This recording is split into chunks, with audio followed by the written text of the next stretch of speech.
کبھی آگے جا رہے ہیں کبھی پیچھے آ رہے ہیں کہ ایک مرتبہ در خیمہ پر پہنچے اور آواز دی رباب. ارے جیسے ہی باپ کی آواز سنی ایک 4 سال کی بچی سکینہ ارے دوڑ کے در خیمہ پر آ گئی. ایک سوال پوچھا, اے بابا آپ اصغر کو پانی پلا لائے؟ ہائے حسین کیا جواب دیتے؟ بچی سے تو کچھ نہ کہا, میں ایک مرتبہ ابا کا دامن ہٹا دیا. ارے بچی نے دیکھا کہ میرا بھیا, ہائے بھیا اصغر, ارے زمین پر تڑپنے لگی. رباب نے نوحہ پڑھا, ہائے میرے لال, ارے کیا تیرے جیسے بچے بھی نہر کر دیے جاتے ہیں؟ اجرکم علی اللہ.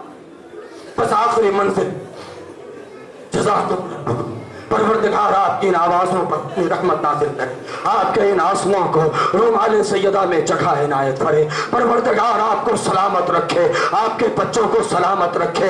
اے میری ماں, اے میری بہنوں, آپ کی گود میں ننھا بچہ ہے, ذرا غور سے دیکھیے. ارے ایک مرتبہ ماں کی مامتا بلک جاتی ہے. ارے خدا نہ کرے کوئی ماں وہ منظر دیکھے جو رباب نے دیکھا ہے. ہائے رباب تو خاموش ہو گئی, آئے بولے تو کیا بولے. حسین نے اصغر کی میت کو لیا, اصغر کی میت کو لیا, ابا کے دامن میں چھپایا. راوی کہتا ہے کہ پشت خیمہ پر آئے, بس آخری فقرہ ہے, پشت خیمہ پر آئے, ذوالفقار نکالا, ننھی سی لہد کھودنے لگے. ارے لہد کھود رہے ہیں کہ کسی کے رونے کی آواز آئی. اب جو متوجہ ہوئے تو کیا دیکھا, ارے ذوالفقار رو رہی ہے. اے مولا, ارے مجھے نہیں معلوم تھا کہ مجھ سے یہ کام لیا جائے. ابھی لہد کھود رہے تھے کہ تاریخ کہتی ہے بعض روایتوں میں کہ جناتوں کا قافلہ آیا اور مولا سے کہا اجازت مانگے نصرت کی. بعض لوگوں نے لکھا ہے اس چیز کو کہ وہ کہتا ہے کہ امام, ارے جب لہد کھود رہے تھے تو کسی نے آ کے سلام کیا.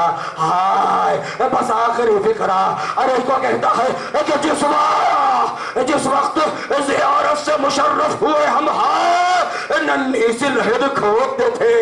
شاہ امم ہائے ایک رشک قمر توڑتا تھا گود میں دم, ہائے دودھ اور لہو ڈالتا تھا. ہائے ستم, ہائے اب شہ سے کلیجے کو سنبھالا نہیں جاتا. ارے تیر اس کے گلے میں ہے, نکالا نہیں جاتا. اے مولا, آپ نے تو اصغر کو دفن کر دیا. ارے شام غریبا, اصغر کی خیر نہیں. رباب تڑپتی رہی, لاش اکبر نکال لی.